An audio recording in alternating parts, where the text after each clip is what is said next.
And now we're recording. Well, cheers to that. What are we drinking? We are drinking a Jeppson's Malort bourbon barrel pick from my friend Amin. But it's not Malort? Well, it's not Malort. No, it's a bourbon, and Malort is a Swedish liqueur. That's what he always says. So it's a Swedish liqueur, and this is a bourbon that he got from them. Oh, that's good. Oh, it's awesome. It's so different than the other Malort. On top of that, like, I lived in Chicago for a few years, and so I got to be around the Jeppson's people, the Malort fans, and I loved it. I loved everything about it. Be a sport, drink Malort. Big fan. I will take a shot of Malort almost any time without complaint, solely because the passion of, like, the Malort fans out there. So when I tried Malort the first time, the original Malort, not this bourbon is excellent. The Malort that's famous for being Malort. It was a really terrible experience. One of my friends was like, try this shot of whiskey, and he talked it up like it was going to be great. I wasn't a huge whiskey fan at the time. It's the worst experience of my life. Yeah, it's pretty bad. Right away you're like, interesting, and then it slowly develops into something worse. Yeah, and it lingers. it's a clinger. It stays around for quite a while. To fast forward, I was with some friends at Tasting Room in Monona, and the bartender, I think his name's Daniel. He's phenomenal. He's like, try this. He's constantly grabbing new stuff off the bar. He's like, do you like Malort? I was like, no, not at all. He's like, I'm going to prove you wrong, but you're going to want to finish your cigar first because this is going to destroy your palate. And I was like, I've smoked enough cigars. I think I'll be fine. Just let me know what it is. I can handle it. He made some cocktail. I don't know what it was, but it was phenomenal. Everybody else at the table thought it was gross. And I was like, do you like Negronis? Yeah. And they're all like, no. I'm like, that might be why. Because there's this bitter tinge. Yeah, I like Negronis. They're delicious. And so that being said, there's a place for the bitterness of Malort, and it's whatever that cocktail was. Yeah, I bet you can use it in something wild. I'm surprised more people haven't, because there's probably a balance you can find, even though it is pretty, like, repulsive. It is. That's going to be the next cocktail experiment. Malort, Negroni. Yeah, I would do that. I'd start. That's going to happen. I'm in. Let's make them now. I have both Malort and I think, what's Negroni have? Campari in it? Campari and vermouth. I got all those one things. part. Well, maybe not this episode. One part. We can do a shot of Malort if you want. Let's not. It's the barrel-aged Malort. That's 2020. Yeah, it's a thing. I might have to try that. Yeah, anyways, it's pretty great. Mikey Zahn. Yeah, sorry. This is actually how a normal conversation goes with me, believe it or not. It's normally all around. That's what this is for. Yeah. So thank you for coming on the ATF podcast. Thank you for having me. Most of these end up being virtual, so it's always good to have in person. It doesn't happen enough, but I mean, I agree. In person seems like there's just a magic between people that, like, you can't get over virtual. So what you're saying is what we have is magic? No, but it's gonna be more magic than on the screen. But that's true. Yeah. So you have a long history in the cigar industry. Mm-hmm. Take us to the beginning. When did you have your first cigar? First cigar was with my dad's friends who caught me smoking Swisher or something along those lines, and they were quite mad at me for it. And then they're like, if you're gonna have a cigar, you should have an actual cigar. And so with my father's permission, of course, I had my first cigar, and then I would have cigars periodically with his friends and mentors of mine, especially at the time.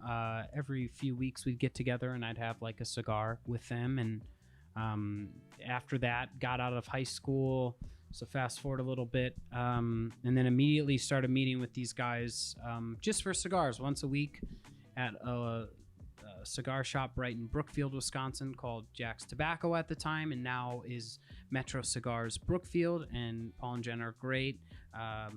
Yeah, big fan of the store back in the day. Still now, it's right down the road. I was just there for a Perdomo event last month. Just go say hi, see what's happening. But after that, started getting into it with some people I played music with throughout the years and meeting up for cigars every week. And so they were like, hey, we can't like we have a cigar shop way closer to us. All right. And then no matter where I was at, it was already a 50-minute drive for me to get out to the shop every week. So it couldn't get any worse, you know? So then we found like Country Cigars. And then after that, it was just a downward spiral. I got involved there. We'd meet once a week, and then, you know, we're young guys. We're meeting all these really smart, successful people that are really kind to us and like kind of just like giving us knowledge freely, but like enjoying it at the same time, you know? And so just kind of got plugged in and just learning from these people. I was meeting once a week and then twice a week. And then, you know, the regulars on X and Y day I really like. So I'd go in on that day after work. And then it became a thing where I was driving out every day. Not even having cigars every day. They're just going out every day. Yeah. What else am I going to do? I'm a 18, 19-year-old kid with just trying to figure out life, climbing trees around power lines for a living. And yeah. So what? You were a lumberjack. Yeah, for a number of years. Yes, and that was before climber. The cigar thing. During. Which was first? Vocationally. Vocationally, it would have been trees for sure, because that was right out of high school. I got a full-time job. Was that a family thing, or was that no? Just I needed a job. I just graduated. I didn't know what I wanted to do, where I wanted to go, and so I was like, all right, well, I need to get a job. And my father was like, you should get a big boy job. Yep. Like go into a trade, learn something, try to figure out if, you know, you can acquire the skills necessary to do it for yourself in the future. More so just like, oh, I have a tree. So like I can climb the tree, or I can get a lift and I can take the tree down. Just like learn that skill. And so I was like, okay, deal. And so I talked to one of my family members who was in the industry, and I said, hey, I'm looking to just like get in just as a job until I kind of figure out what I want to do. And so I worked for Right Tree Service doing transmission lines and working around those and for a year or so. And then I spent the next 2 or 3 working around the distribution power line. So like what's around the house, much more. So it wasn't close. Deep in the woods with an axe? That was my first one. Yeah, my first one was that. It was awesome. It was so much fun. You just go out to the middle of nowhere under these big transmission lines, and it's you. And we got to see deer all the time, and like nature kind of happen. And it was a lot of fun. But the next one was much more residential focused, and so less fun. So as you were doing that job, you were a regular at Lake Country. When did it shift to them saying, hey, we want you to work here? Or did you approach them and say you wanted a job? Or was it like Matt, where it was just kind of like accidentally stumbled into it and now he's the owner? No. So it was my buddies got me there because it was closer to them. So it was a closer spot to meet for cigars every week. And so we'd go out there instead of any of the other options, because there's a lot of great options here, especially in Wisconsin, for like lounges to go hang out at, get a cigar. Like all of them are really awesome. So it's not like we were lacking that. It's just that's closest. So started going out, then started going pretty regularly, then started helping. And the first time I used the register was probably, I wasn't even an employee yet. Like there was the hierarchy of Father Jerry, who who was a fixture there for many years. He was just like, well, ring them out. And I was like, I don't know how to do that. And I've always kind of expressed like, hey, I'm ready to help out. I was already helping out with events like relatively quickly and helping with setup, tear down, just stuff like I said. I was an 18, 19-year-old guy. I didn't have shit to do, you know, other than work and then pursue hobbies, you know. And so I started going, and yeah, Jerry, he basically tenured all of us in, me, Jason, Jack, Jana, like all the people you've probably run into over the years. Yeah, it was issued by Jer. And so it was kind of natural when they became short staffed. I was around, and I immediately started taking shifts up, and it was nonstop from there. So I started there maybe 2000, late 10, early 11. It's a long time, but it's been great. And I was there every day for 6 years, easy. So was that ever a full-time thing for you? I You were there had a lot, but winters off with one company I worked for a few years later, maybe 13 or so. So I've had time in the winter because we'd work all, the other 3 seasons. Winter, we'd get laid off. So I worked at the shop one season there, as full time as we had openings for. But outside of that, no. My first full-time gig would have been at Alec Bradley Cigars. In 2016, I started working for them. It was like my first jump, like full-time in the industry. Right. I'm here. Hi. Like, let's go time. For a brand? Yeah. That was the goal, ever since I had a lot of great reps in Wisconsin, the Midwest, who, through my younger years were around and, kind of believing in me and also like pushing me towards a path in the industry. And it was, so I had a lot of encouragement, a lot of people believe in me up to this point that all were quite successful in the industry. And so I knew that if I just kept my head down, keep going, keep pushing, like I'd get a spot eventually, or at least a chance. Was the goal to work in tobacco as a full-time thing, or were you working in the shop just because you found a home there and it was a home that revolved around your hobby? Because I think it's a mix of both. It's a mix of both. It was like if I'm gonna be here and learn all this, like I should do something with it. I didn't work at the shop. Well, I kind of do, but it was a smooth transition from here's what I enjoy very occasionally at the time, especially like back in 2014, to like you have one, you find what you like, you learn about the industry, you get to know people, reps come in and you're like, okay, these guys are sweet. Yeah, you make friends with them. For the most part. Yep. Except for Dave Payne. Oh yeah. Redheads make me nervous. Yeah, he's a redhead. It freaks me out. But no, it was just it was a hobby and something to do that was filled with people who wanted to build relationships, wanted to teach. And then when people weren't in teaching mode and nerding out about cigars, because not everybody's into that, it's just a cool place to hang out. And that's any cigar shop for the most part. That they're usually kind of a cornerstone of the community. Yeah, very much. And you have a bunch of people who have time to give potentially, right? You have like these older guys who, whatever walk of life they're from, they're coming and they're hanging out. And, you have young guys, whatever walk of life they're coming from, they're coming and hanging out. And everybody just kind of like takes a seat and there's just commingle. Yep. That's all. Like it's a very social thing. I think it's one of my favorite social hobbies is to have cigars with people, whether it be my cousin or my brother, my friend, whoever, colleague. I have a cigar rep coming over tonight for cigars because he's in town and he just texts me like, hey, do you want to have a cigar tonight? Hell yeah. It's one of my favorite activities. Because you just get that. Yeah, in here. That's sweet. You just get that chance to just hang out with somebody and like have conversations. You're not on your phone because that'd be super rude. People aren't always on their phone in a lounge, and if you are, you're probably not sitting with a lot of people because you're always on your phone. Right. It's a very social thing to get together and have a cigar. So it's very important to me to create opportunities and times because if you do have a cigar with someone, you're probably going to learn something about them. Or they're probably going to give you a little drop of knowledge in your cup, and that's how you get especially a full cup. The age range that you find in shops, like Lake Country, and I think this is probably the case for maybe most, but especially during the day. It's people who are retired or work from home. Yep.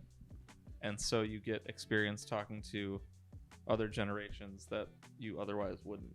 Especially just to sit down and pick their brain, and that's not a normal thing. Doesn't seem to be an encouraged thing now.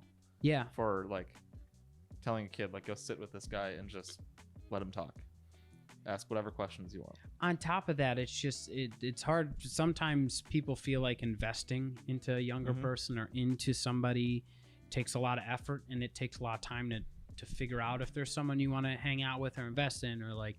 I don't know, give your advice to. Will they even care if you tell them, Yep. It takes time to like gauge those questions out, feel them out. And when you're having a cigar with someone, it's pretty it can be an intense conversation Yeah. in a good way, not like intense is like heated. No, just like good, like quality conversation Yep. with somebody that knows more than you do, clearly, solely out of how much older they are. They've seen more, they've been through more, they've been, you know, successful in whatever realm they found value in, and they're here and you can learn from them right now. And you may not get much of a peep on the first time you sit by them, but just being friendly and coming back, you know, next time they're in and saying hi is all it really takes to, you know. And then after you have a few cigars, they've already invested time into you, and they'll want to invest more because they have an idea of you know, they think you're worth it if you spend enough time. Well, if you sit down in that chair next to them, usually, unless the place is like swamped and people are walking all over the place, like you sit down, you both have cigars. It's kind of that like, all right, I don't have a choice and you don't have a choice. We're going to get to know each other. Yeah, I have never felt it that way. But I don't know. Not in a good, not in a bad way. Not a bad. I know what you're saying. It's just like, yeah, you're here. I actually prefer people to go to lounges for their first time if they like really want to get plugged in during an event, because it allows them to kind of meet everybody. Because most of the like hardcore like everydayers are going to be around at some point that day, and like that chaos of like, oh, I'm going to sit here and like park right on this chair, where who's going to sit here, you know? Yep. That's fun. And you get to meet the people in a like, you're not just the new kid walking in, you're amongst many new kids walking in and new people sitting down for a cigar, new people. I just had a guy last week who got a cigar, and I thought he was going to roll out, and nope, he was having so much fun seeing everybody hanging out and having a cigar that he wanted to join. So it was, and he had a blast. I didn't expect him to stay, but he had a great time. Why? Because it's a place where I don't think people give a shit about like how much money you have or what you rolled in on or what you're smoking. Like they're there, and if they want to have a nice conversation with their coffee, if you can give them that, like that's the best. Like a good bar for a good like manager in a store, or like a good person at a lounge, for me has always been like that mixture of I can do everything that's required of me. You know, I can run and I can clean the things, or I can keep talking. Keep my ashtray. Yeah, I'll keep going. Keep my ashtrays clean. I can, you know, I can check people out quickly, and I know enough about the product to really make sure people are making informed decisions on what they're buying when they are looking for a specific body in a cigar, or a flavor profile, or a brand. And I can recommend new things, and I'll smoke the new things because I love tobacco, and I'm totally down with smoking the new stuff when it comes in. Right. And I'm still like that today. You know, I still, Matt, what's new? Or what's new, Adam? If I'm up, say, Madison or whatnot, I'm always asking, what's the new thing? Yeah. And so I like trying it just to, you know, I like to, it's a passion, so I like to keep searching for the next thing. There's so many new things coming out just constantly. And the people I hang out with smoke the new things, and so I have to be like, oh yeah, no, I did smoke that, I'm good. Like, well, you work in the industry too, so you have to stay engaged. You're expected to, it's part of the job. I mean, that's like I was talking to Brooks at Half Wheel, and I was like, you smoke and review so many cigars. Do you enjoy it? And it wasn't him saying like, no, I don't enjoy cigars, but it was, I smoke so many for work, where it's like you lose the passion behind it. And he's like, my favorite thing is being able to just sit down with a cigar, not that I'm smoking it for work or trying to find out about a new brand or product, but just to enjoy something I enjoy. Yeah. And finding that middle ground is important, especially when you get into this and like find yourself in a place where it sounds like I'm complaining, but I'm not, where you have to smoke cigars. Oh, no. It's everybody. I mean, if you're in the whiskey industry, it's like, damn, I have to have another drum. Like, oh, you know, I have to go out tonight and drink more whiskey because that's my job. You know, it's just, it's easy at first. I always laugh about like when you become a rep, when I became a rep for the first time, everyone, you just get so jaded over time if you don't check the passion, if you don't check like why I do it, why I enjoy cigars, why am I making time for this, why am I investing in this, you know. And there was a period where one of my accounts laughed, he like maybe a year or so in, he's like, Oh, yeah, I remember you coming in, a starry-eyed young pup, and I was laughing at him because I was like, I still am. Did he see death in your I eyes? still am. No, he was just busting my chops, and then also showing growth in my journey. Yeah, you learn a lot, right? And you can learn as much as you want or as little as you want in whatever profession you're doing or whatever you're spending your time on. Whether it be music, whether it be cigars, whether it be being a good dad or like being a better mentor to your kids or your community, family. You put it in the church, wherever you're investing your time, there's things to be learned from all that time being spent. So for sure, always maximizing that is a positive. And I found, after X amount of years, I still love it. I could be doing events all week, but I still was looking forward to the cigar with my fiance when I got back home, or with my friends up in Wisconsin one night when I could drive back and see everybody. So it was like, yeah, you can't let it get too much. And then even for parcels, like I understand his reviewing has to be crazy because how many is he going to smoke? Because I had to smoke like 1,000, it felt like. And it was like, oh, I'm smoking the same thing. And even though I love this cigar, I would like to try something new today instead of smoking the same 5 cigars for like 2 weeks. Straight. Life is too short to smoke a shitty cigar, though. So I tell people, way too. Don't judge a cigar the first time. Never do that. You gotta do a few. Unless it's really you really don't like it. Yeah. I mean, if it's something, I had one that I didn't like at all, and I've revisited it many times, and I still don't. But you gave it a shot. Yeah, because things can change, and your palate can change, and I recommend trying 2, 3. Yep. I think that's the right. We were at I went down to Kentucky with some friends. We did the Old Forester Distillery tour. We did James Pepper, and then we did Willet. The bar at Willet is the bomb. Yeah. It is the bomb. It is the one thing I recommend everyone to do. My buddy told me about it, and then when we went, I was like, done. The food's amazing. I love Willet. Anyways, shout out Willet. They look down at Heaven Hill, the property.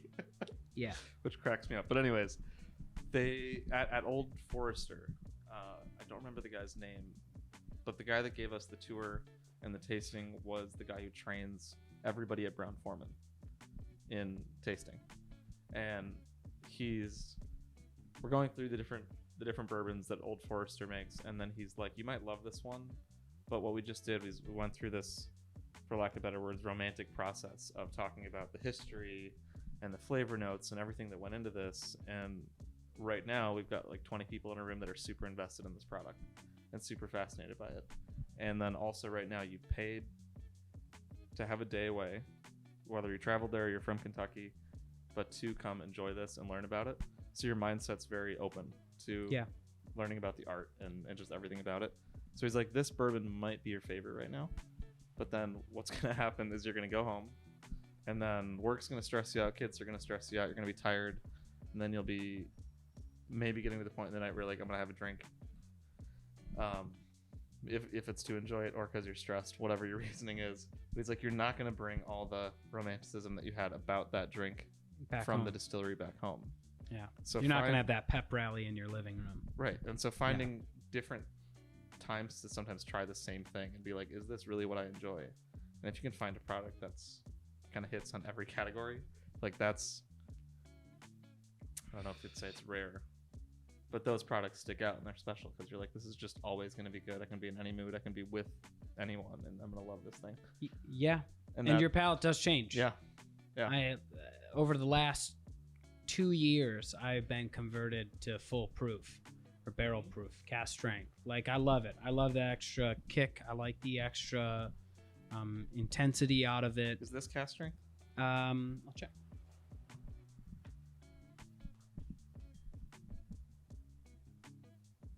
Here, throw the bottle on the table. It's 119 proof, so it is close enough. So people can see this thing. Just the Orm pick. It's very good. Very cool. Yeah, wherever.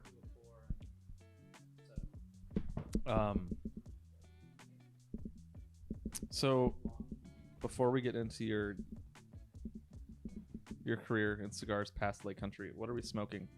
HVC. That's the new one. Mm-hmm. Is this released yet, or is this Mm-hmm. okay? No, it's released. We brought it in selection number 1.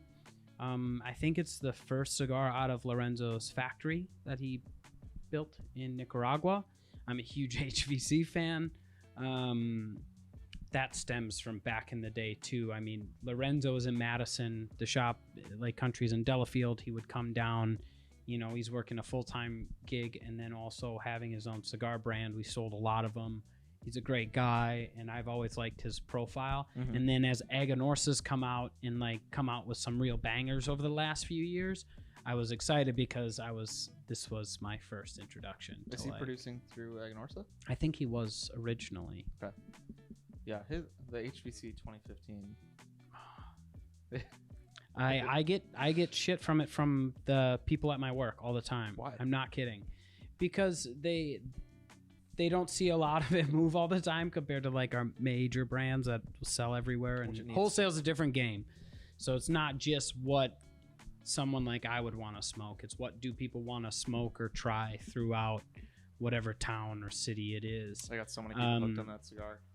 Yeah, and so I can't move all of the things I love everywhere, but I try to always put some book in there where it's like, oh, well, you have this brand and this brand, so like people who are looking for that like classic brand, that cute, that Cohiba, that Monty, that Romeo, that Fuente, like they have it. And then I put things that I think are fun, and then I see if they sell. So if like I put a Tabernacle in and it goes really well, it's like, okay, well, like I can put more foundation in because people are going to be more open there to trying it. Yep. Versus other accounts where my father will sell really well and be like, all right, well, I'll just add more of my father. I'll put some Le Bijou. I'll put something else. I'll, you know, build out that line. It's kind of like fishing for, you know, I'm fishing for consumers more so than like selling just to a lounge where they know what their customer wants and like how to sell the cigar. I have to have it sell without having any help from like a humidor manager. Right. We're going to get into that more with the wholesale thing that you do. But you're working at Lake Country, and then you ended up at Alec Bradley. Did they come find you, or were you looking for a job as a rep? Because that job is very different than working in retail. It changes your life in a sense where these guys are traveling all the time. They're all the time, and that's not for everybody. And so when I see these guys just like every cigar event I've ever been to, there's like the same group of people. I was like, do you see your family? Do you sleep? Do you? Yeah. So that what was that like? It was a bit of both. I wanted a rep gig. I wanted to be in the industry full time for a number of years at this point. Almost since you could say I started at Lake Country, I was looking for a rep job. I wanted to get in. I wanted to get head first because I started at 18, so I started as soon as possible, and even a little bit before that via my parents' non-demonizing of cigar smoking and kind of the mentorship and camaraderie that comes with it and how that's important to do. And so, yeah, when I got, we had a rep here named John Walsh. He's a good friend of mine, and he was running the territory, and there was opportunity for him to get back closer to home. And so he said, hey, spot's going to open up here, and if you're interested, like, I'd love to recommend you. And so that's kind of how it started. Was, you know, companies normally will throw out a email or a job posting about a rep job. Kind of, I would assume it starts at the local level for local shops in whatever territory. Like, hey, do you have anybody to offer as tribute? And there's a few people I know I was against that, like, are amazing people. It's just funny. It's such a small sandbox. The names kind of, you see the names over and over again about people who really care and who have really done the homework or have been involved for a long time, wanting to go full time. And it worked out that I got the job. And so John, he taught me the ropes of the territory, and I had a great time doing that. I expanded from one cigar lounge to, 80. Felt like. While you were a rep there, was that what you expected from that job? Or like to being loyal to one specific brand? Especially because if you're working in a retail shop, you're all over the place. You have the humidor. Whatever we carry, I can sell. Expense. And like, I'm doing my job well if I sell whatever we have in stock. whatever brands we're carrying. It was different in some aspects than what I expected, but at the same time, I was around for 6 years. Right. So like I knew the reps, I knew the grind, I knew what their daily lives look like, and like how to run a territory. And so a lot of those influences helped me, be a better rep. Sure. I have plenty of friends in this industry that I've had for almost 10, 11, 12 years that like really mentored me and like taught me how to be good at it. And like, what did that mean? It really meant just trying to like do your best for your account, show up, and help figure out ways to make your product sell better. Yep. And if that's doing a event, then we do an event. Or if that's showing up and just having a cigar in the lounge with the boys every once in a while, that's what we did. So there's plenty of ways that made it not as daunting. Seeing your accounts pretty regularly, like on the road every week or every other week or 2 weeks, 3 weeks out of a month. Right. That got a little bit wild, but it was still great. I have no regrets whatsoever about it. I learned a lot. I got to travel around. I got to learn that traveling to me isn't the worst thing. And it was actually a big shock getting out of that side of things where I was out of state, a few times a month, to being home most of the month and then going out of state every couple of months because I was home all the time. And I wasn't used to that because there was 2 years almost there where it was like, all right, where am I going to be next week? I'm going to drive, I put 100,000 miles on my car in under 2 years. And so it was like a lot of time on the road. But I enjoyed it overall. Like I like going to the hotel, checking in, and then finding a nice place to eat or like someplace. Exploring when you can. Exploring where I'm at or seeing if any of my other rep friends are in town. Because I was doing it so long at this point, it wasn't like I was meeting all these people who were, not competition, but different cigar reps. It wasn't like I was just meeting them and trying to figure out, are we going to be friends or are we not? Or like, are you competition? Like I already knew everybody.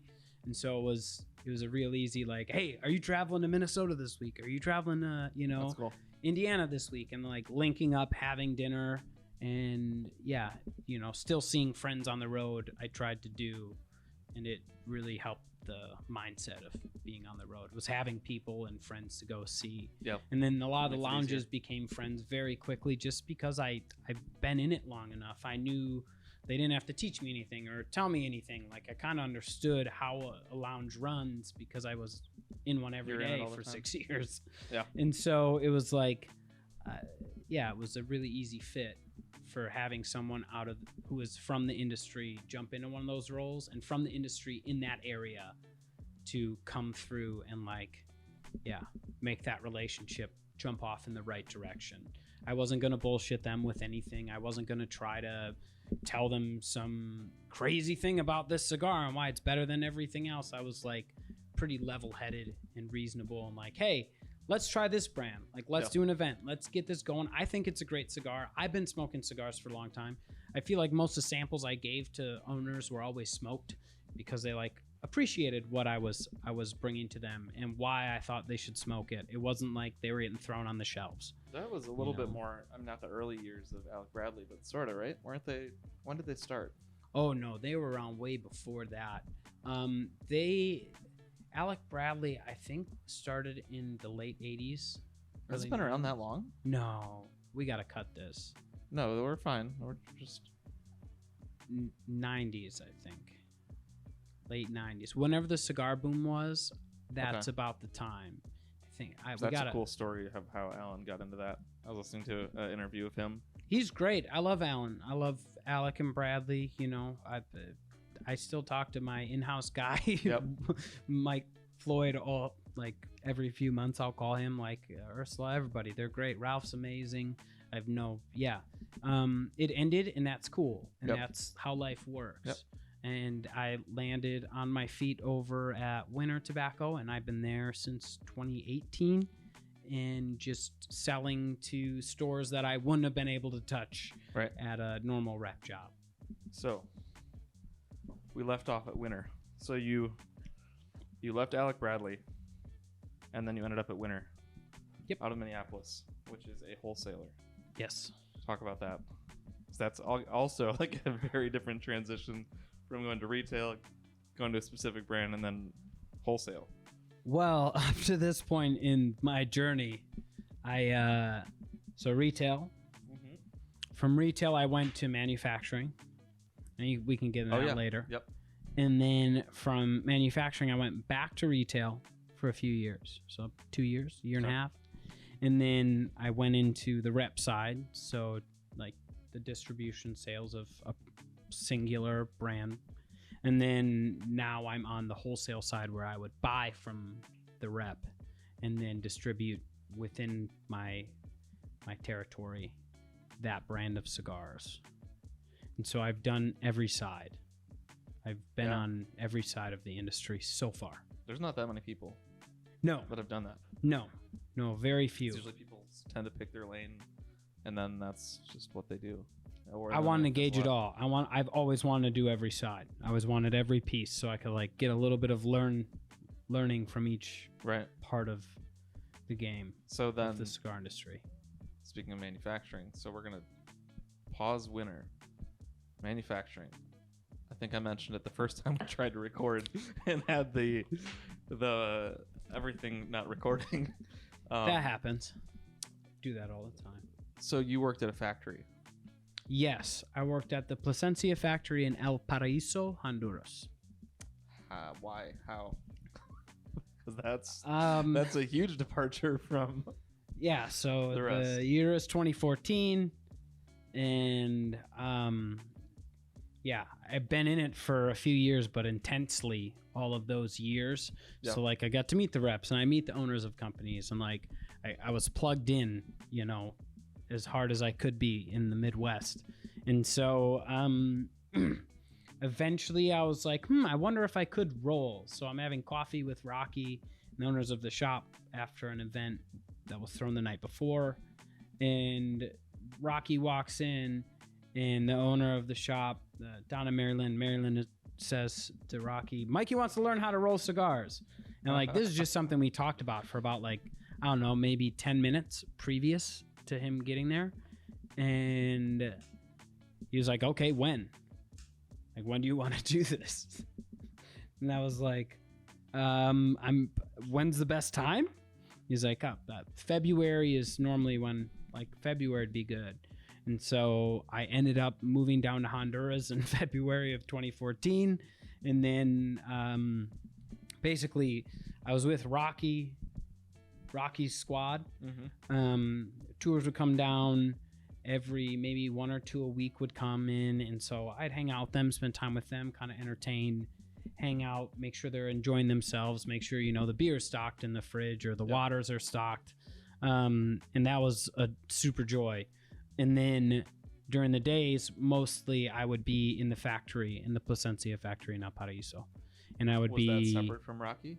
Or was that Rocky did all of that for me. Okay. And so that was via Rocky. And so I got, 3 months or so to like go down. I was off work anyways because laid off in the winter. And so I would go. So I went down there for about 3 months, and I basically spent all of that in the factory. So wake up, have breakfast with the tours that are in, say hi, go to the factory, get on the floor. I started by learning how to bunch cigars, so I would practice that all day. And then were you the only guy from up here down there? Yeah. What was that like?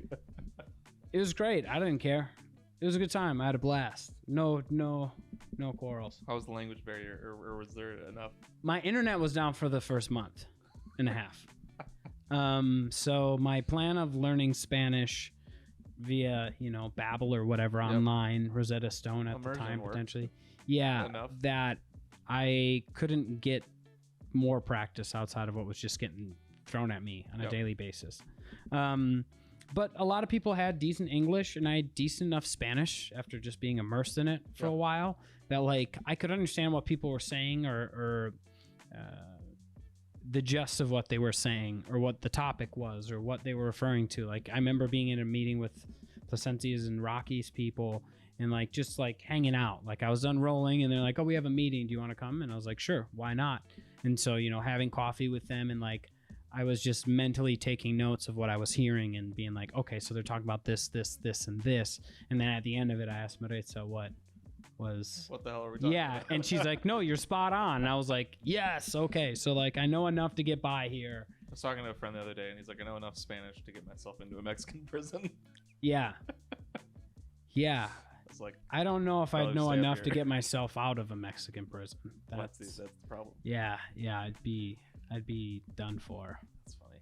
But yeah, so I lived down there, and then the normal day would be like wake up, breakfast with the tour, whatever tour was in. We had awesome tours, so like it was a joy to have breakfast and dinner and like hang out with them when they were around. It was so much fun. Were most of the tours from people from the U.S.?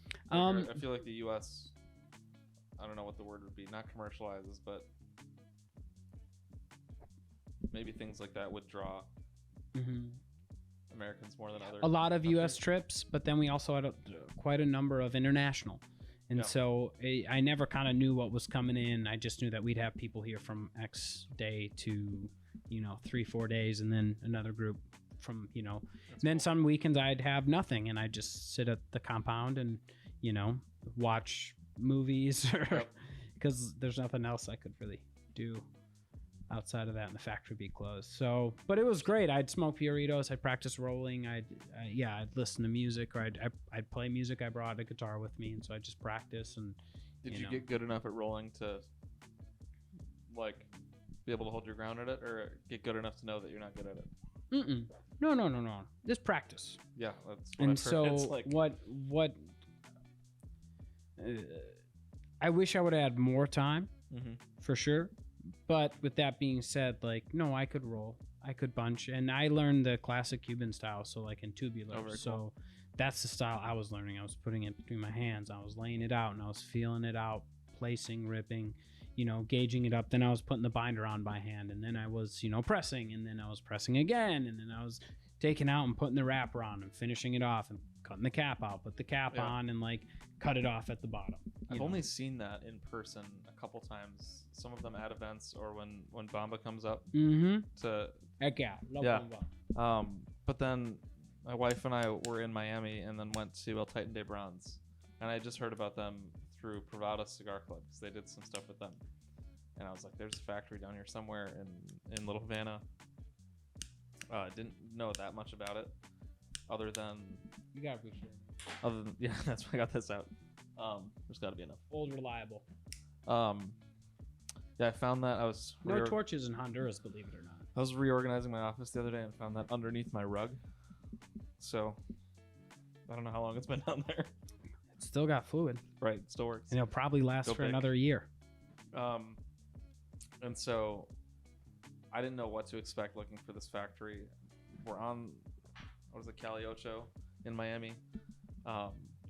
Walking down the street, and it's just like this little kind of corner shop. There's not really anything to it. I was expecting like a large production, especially seeing some of the stuff that they crank out. Yeah. And they're doing quality. I think if not all of Warped. And then they're doing projects with Drew Estate and Cohiba and Via, and like it's crazy what they're doing. You go in and there's like 6 tables with just a group of old ladies rolling that have been doing this since they were 10 years old, probably. Yeah, and that's just their thing. And then smoking since 6. Yeah, and then I'm like, where's the aging room? They were awesome when we went in. And she shows me like this little closet in the back, and she's like, this is our aging room. And so they do such like specific small batch projects, and they do them super well. And you're looking at what they're rolling, and she was talking about the Cuban style of rolling. Yeah. And tubular. That's fascinating how they do it. And so now anytime I see a cigar that comes out of that factory, I'm like, that's going to be good. I don't know about the flavor profile, but I think when people are looking for cigars, usually what's off-putting to them is if the construction sucks. Yeah. People who don't know cigars that well can see right through that. Like they either can't get a draw or it's too loose. And everything coming out of that factory has been perfection that I've seen. Another reason we say smoke like 2 to 3 of something. Yeah. Because sometimes you just get an off bunch. And like, I don't put too much on it, honestly. Every once in a while, there's going to be one that just doesn't quite burn the way I want. But I always just touch it up. I drop most of my cigars when I'm smoking them, so it's just a curse. So I'm used to having them cracked or like whatnot, just because I'll be doing something while having a cigar. I'll be out here, I'll go to change a record over and be like, oh, well, shit, I just dropped it, and now it's, all the wrapper's popping off everywhere. Yeah. Just power through it. It's not an issue. That's cool, though. Like, not many people get that experience of let alone going to Honduras, visiting factory, or working in one. Oh, yeah, no, that was wild. So, yeah, I'd go, everybody. No. Morning, start tours, great time. Then I'd go to the factory and I'd go to my spot, and then whatever I was doing, if I was bunching, which was most of the time was spent learning how to bunch, and then to putting the wrapper on and like finishing that off was probably my last month. Was more focused on like wrapper, right? How to make it look nice and like correctly and not come undone. Did that experience make you appreciate the cigars you've smoked in the past, or just appreciate the industry? I already did, because I already had really like a good idea of what was happening. Like I said, I wasn't plugged in somewhere where it's just like, oh, we sell this. It was all people who were like relatively like experienced in it and like well learned on it. And so through that and like other little books that I'd get throughout the years, I'm not a good reader, but like I'd pop in every once in a while and learn something fun. Right. But yeah, so I was getting this information. I already knew that there was 200 hands that touch each cigar, from seed to That's crazy. to cigar. Like I already knew that, and so it was very humbling in the sense of like, I'm doing this, I'm here, I'm trying this. I am nowhat near as efficient as everybody in front of me, but like I'm still gonna learn it. And like that's just repetition, and that's just showing up every day and doing it. And so that's what I did. So then normally go home for lunch at some point and then go back to the factory. And then around dinner time or whenever the tour was getting back, we'd leave the factory and go back to the house. And so yeah, that was like my daily schedule. That's awesome. Was that. Yeah, it was great. It was a really good time. And then when we didn't have tours, I'd just go to the factory all day. Like it was not a huge issue. And then every once in a while on weekends, we get to go do something. I got to go see John and them at Drew Estates one weekend with the Cats crew. And they were all awesome, wonderful people. And I had a great time there. But outside of that, I was just in my compound, at the factory, in tobacco fields, in hanging barns. Like that's where all my time was spent. Dumping nicotine. Oh man, the amount of cigars I smoked while I was there was insane. Because that's all you do. And the tours come in and all they do the entire time is smoke cigars. They'll be putting, 5, 6 back. And I'll be like, well, are you smoking? I'm not going to have another cigar. Yeah, sometimes, but not often. It's too much. It was too much. I was there to do a job, and like I'd be paying attention. I'd try stuff that I bunched. Yep. But I wasn't like smoking cigars while rolling cigars, because it's just so much. All the vapors in the air from the tobacco, it's very intense. Yeah. And so I didn't need anything else. But I would try my bunches as I did them, or I would, take them home and try them out. So yeah, I don't often, but I can have several a day and feel fine. But when I was at PCA this year, I was like, I don't know how people do this just every day, because I think it was 40 cigars in 2.5, 3 days. Yeah, that's a hard one. Like, that's a lot. Yeah. We were probably you 6, had a cigar 7, 8 every day. We had a cigar lit when I lived in Honduras all day. Yeah, and then when we're done, we'd get dinner and then go have another cigar for some crazy reason. But because it's a great time and you want to go be social and have fun and meet with the people and like shoot the shit, meet a retailer that you haven't met before, and like next time you go out to their state, you're excited to go see their store, or like keep in contact. It's great. It's such a fun time. You always want that cigar after dinner. Like that's the one. That's the must have. It's the after dinner. Absolutely. So you left there, retail, Alec Bradley. Now you're at Winner. Yep. Wholesale. It's the other side of the business. What does that look like? Especially because you're not necessarily supplying to shops like Lake Country that they know exactly what they want. You're going in and educating a lot of these shops. You can't sell as much of the product that you love to smoke, because it just won't move. Over time, you can kind of change like certain retailers' consumer base by just bringing in great stuff and then moving out things that like are just there because of recognition. Yeah. And like there's great cigars from every brand out there for the most part makes like a really good cigar. So I'm not knocking anybody. I just you try to figure out where the palate of these consumers are without ever coming into contact with them. Right. And without like the retailer knowing what's in there. And some do and some don't, and it's all good because I'm always trying to make sure that everyone who goes in there, regardless of, you know, being new or like an advanced smoker, like there's an option for you. There's something that, and the other options you should try again, because there's great cigars out there that you probably haven't had for a long time. And so I always try to like make it so that there's like a good mix of things that I think are like really high quality in the industry that maybe people won't know the name of, but like will try. And once they do, they'll love it. And also just like, are these you retailers recognize usually this. pretty receptive to your opinions on like Very. what you think would go well, at least? Yes, I'm very lucky, but yes, a lot of them. If you're very lucky, is that not usually the... It is for me, but I don't think it's like that for everyone. Just to clarify, it's not all cigar shops. It's lots of awesome liquor stores. Yeah, and so we can sell outside of a lounge, basically, is kind of like how I'll boil it down. Outside of a cigar lounge. We can sell to a cigar lounge, and we can also sell to places that aren't cigar lounges. Because there's not that many. They don't cover whole states. You know what I mean? There's like pockets of them in areas, and then there's like nothingness as far as the eye can see. And so to like give people an option of good cigars if they're in, you know, Red Wing, Minnesota, you know, or some random place in Iowa, yep. You know, like to have a place where they can go get cigars locally and like enjoy, you know, a bunch of different types of smokes. Like it's the way trying to build out that is important, at least from my perspective, because I want people to be smoking the best cigar possible. Right. I don't like wasting people's time on certain cigars. I don't, and maybe it's not a waste of time, but I would rather plug them in with a mild that maybe they haven't heard of, or, you know, maybe they would overlook. I like bringing variety to humidors, and so I get to do that now full time. Awesome. But yeah, no, a lot of my accounts let me pick what goes in there for the most part, or always asking for new products or like lines to expand.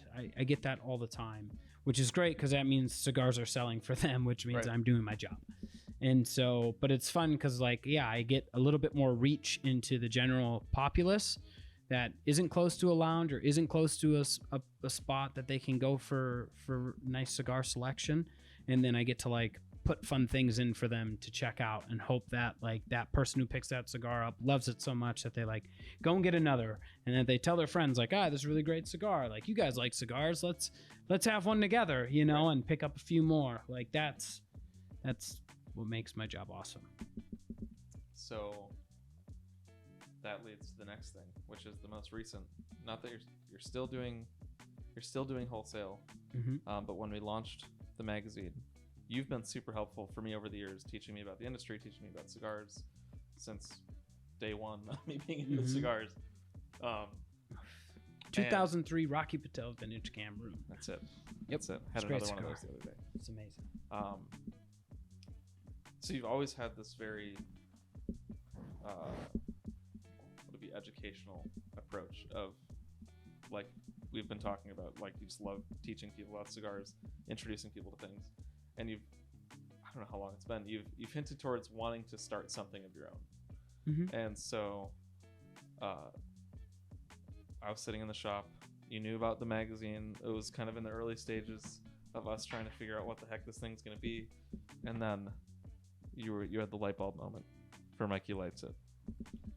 So if people that have watched our podcast or have read the magazine, they may be aware of Mikey Lights It and then the entry that you guys have in each issue. Yeah. But for those of us who have no clue what that is, talk about Mikey Lights It. Yeah. So you approached me and I was like, first off, I am like not a writer.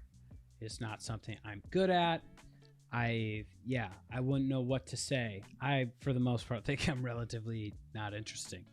But yeah, so when you're like, hey, do you want to, write for this magazine? I was like, there's no way in hell. I can't do that. Like, what am I going to do? What am I going to write? Who's going to like look at these ridiculous ideas and like stories and be like, oh yeah, I'll send that to someone else to write for you. Just give them, little bullet points. And so eventually throughout, however many months it was, I was like, I know a really good writer.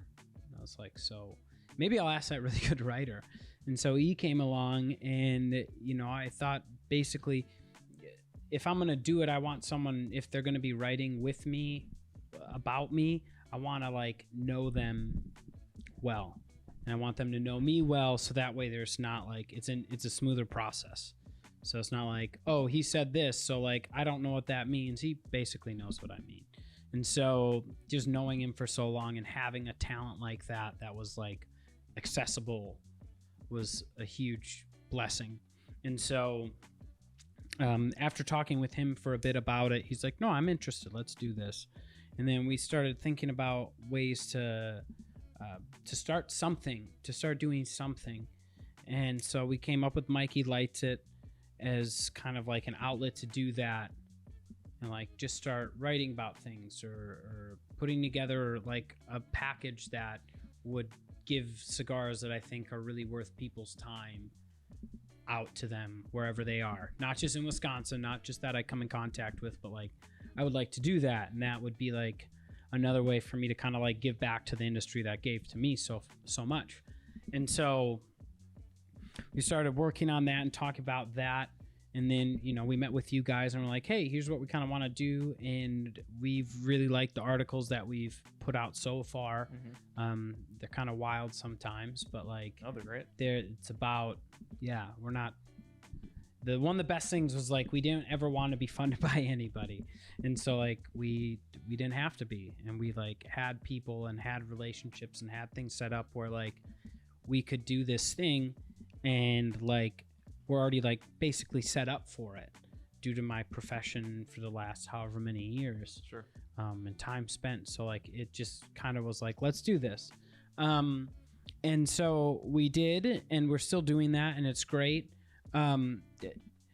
We talked earlier about mentorship with like especially older people, more life experience, more time out learning about how the whole game's played of life, right? And I was just there hanging out with our friend the other day, and he said, he asked me about it, and I was like, it's going great. We're selling parcels. People are really happy. We're really thankful. But like, we need to figure out the identity. And it's just like starting a band. When you start a band, you get a bunch of people who are good at doing something, playing guitar, piano, drums, whatever you're looking for, keyboard, vocalists, right? And then after that, the next however many years is just you trying to figure out your sound. And so you can't figure that out until you've been doing it for a while. And so you're just like, that's where I'm at. We're looking for the sound. We're really proud of what we're doing with the magazine. We're really proud of what we're doing with the parcel each month, but we have to figure out that pivot point to turn it into our thing, turn it into the thing that it's meant to be. And so when I was talking with my friend Pat at the store this week, for a very long time, successful small business owner as well, he's like, you said pivot. I love that word. I've had to pivot so many times in 12 years or whatever of having my own business that like you need to learn that. And so we're just trying to figure out how to pivot in the right way to make sure that we're maintaining. I want to be most social media active, but I'm not a social media person. Yeah, it takes time. There's so many things that like I am so in love with real time and just what I'm doing at the time or the people I'm spending time with in real time that the non-IRL life is like, it's not an easy thing for me to tap into, because I like running into the people I see on social media whenever I can. I'm a very big fan of it, but like I also don't go searching out that. It's tough too, because it's like if you have your circle of people that support you, that network with you, that give you advice when you need it, like it's tough to say I'm going to 12 years at a cigar lounge will give you that. To strangers. That's a tough thing. Or with like the vision and goal for the company, it's like we've experienced with the magazine. We have 100 years of practice, our business does, of launching magazines. We've been doing it since 1922. And so when we came along with the idea for ATF, it was like, we have the magazine piece down, we have the passion for the products and industries that we're wanting to serve and get into, but it's like that constant recalibration of what do we need today, what do we need for the week, what do we need for the month, what do we need for the year, and how do we kind of, like you said, pivot or reassess what is the end goal, without losing that initial spark, that initial passion that you had, which is really tough to do because you just get kind of drowned out by social media and marketing and just all this stuff. And you're like, the barriers. I mean, we launched the website, right? We launched it. Everything is rocking, ready to go, man. Like, boom, up, let's do this. And like within an hour, big tech was like, nope, and like yanked your payment portal. Yep, our payment portal. And then nope, the yanked doesn't this. Like selling contraband. No, apparently not. But so yeah, we were just like a slew of this BS we had no control over. Yeah. Just like, how do we figure this out? And then, oh, we can only accept PayPal right now, or we can only do this. It's just like the amount of barriers that just the internet throws at you currently are very big. Yeah. Because you can only get so far, and depending on how your content is seen through the eyes of moderation through whatever company it is, like you could not reach anybody. And so, you know, the slow and low approach is what it has to be in these types of industries. And yeah, it's not easy to maintain that level of just like, let's keep it rolling. Yeah, let's go. I'm cool with working 12 hours every day for the rest of my life. You know, like it's not easy. Well, it's like when people say, like, I'm sick of working for someone and working 70 hours a week, so I started my own business. And now you like, work that was 100 a hours stupid a week. idea, wasn't it? Yeah. No, I think people should start their own businesses or should pursue things that they're passionate about. You know, I'm not knocking that at all. I'm not even on the full spectrum of just having like a retail store that like I have to keep open every day. Like imagine me doing that, doing a full retail store. Like that's a whole nother slew of problems, keeping people employed. How many people are coming in a day? How do we pull more? Like this is like not that level of but entrepreneurship. That has a base. Yeah. And like take Lake Country as an example. Matt came in. This isn't discrediting Matt because he's done amazing things for the shop. But he came in with a really good base that he was managing for years. So when he was like, I'm going to take this business to be my own, he had a foundation. And so going completely in the dark at your own thing that's a tough. Yeah. It's always a tough thing. Grassroots.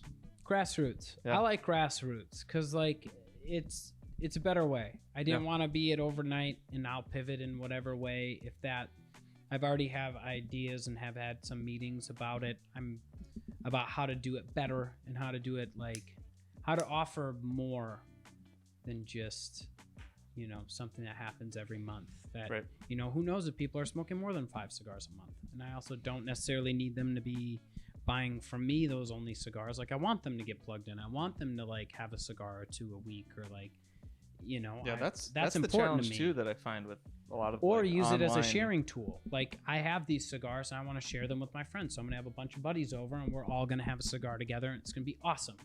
And I got quality cigars picked and I'm treating my boys out to the equivalent of a drink at a bar. Yeah. What I like about what you're doing in tandem with the magazine, even if it's completely separate, is there's the article that you and Ethan write, and then there's the breakdown of that month's parcel.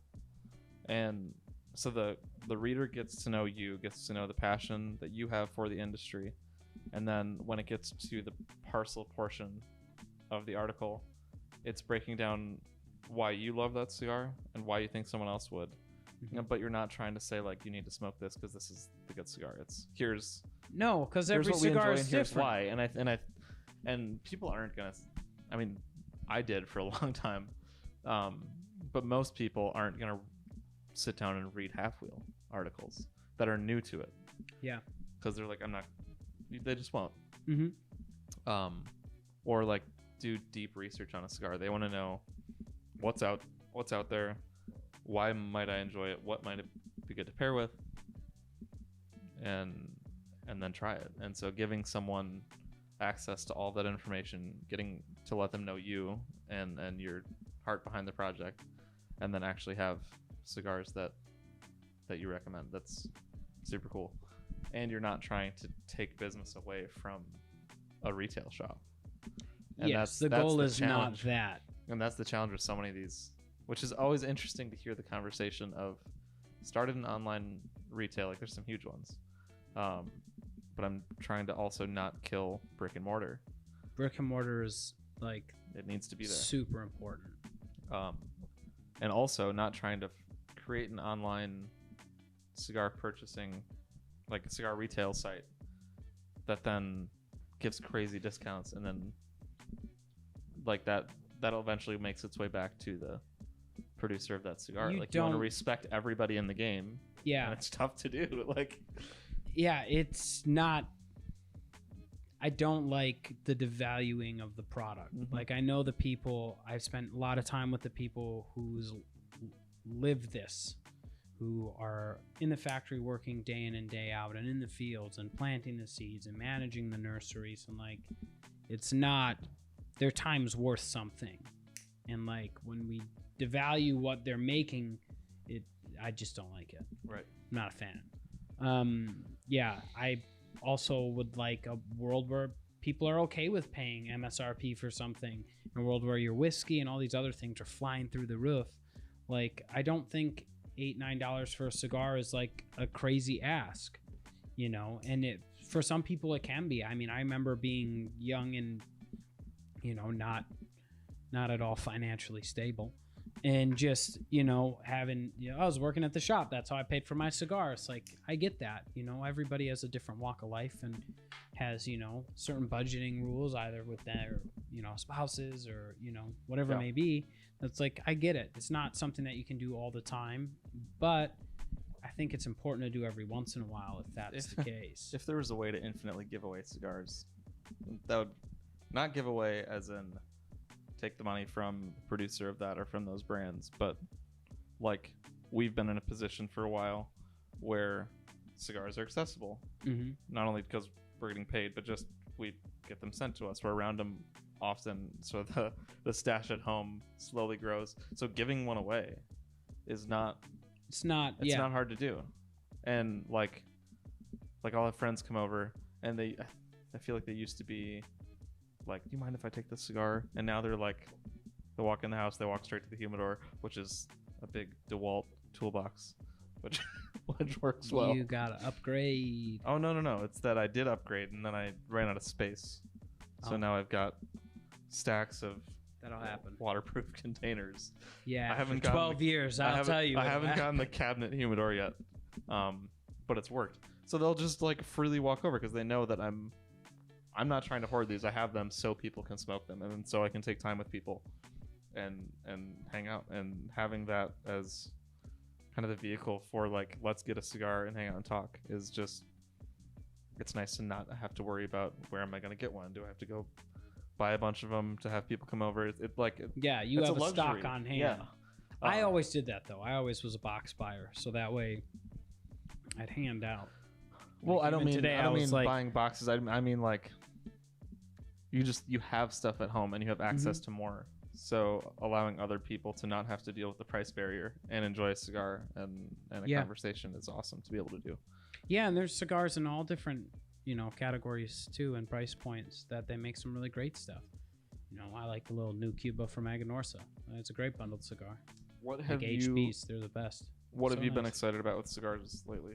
Like, what have you gravitated towards, or what have you found outside of HVC? We gave them their credit right now, or in this podcast. Yeah, I like the factory, that's for sure. Big fan. But what have you been excited about that's been coming out?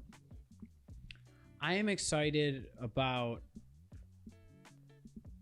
the Fuente Padron thing. I don't think that's gonna happen. I don't think it's gonna happen. I watched the unveiling. I still will be like, okay, come on, let's just do something. But outside that, you don't necessarily know when things are gonna launch or what's coming out. It's normally like at the show they release like, okay, these are our new brands, like weeks leading up. So it's hard to be like, I'm looking forward to this project because this project we don't even have a name for. I just find myself generally looking forward to the next cigar. And so like if that's something I had before or not, like it sounds cliche, but like no, I really do. Like if I'm mowing my lawn or if I'm gonna listen to a record or if I'm gonna, you know, go out and meet with some friends, like I'm excited to like pick the cigar I want to have that night, have it ready, cruise out there because I'll have it on hand since, like I said, I like to buy boxes because I like the ability to be like, oh, I have like 20 of these, so like I can share these. Like I'll share with you, and like someone comes over, we can have the same thing together. They can try it, and then if I need to get more, I get more in the future. But yeah, I just get excited to try everybody's stuff. You know, it's not like we're gonna reinvent the cutter, you know, or like reinvent the flame to light the cigar. And so it's just kind of looking and being excited for people releasing new things or coming out with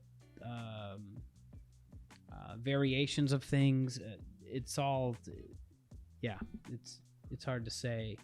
I look forward to just having the next one or sharing the next one or being with someone for the time to be spent with having that cigar more so than like, oh, they're coming out with this cigar this year, because it may not be good.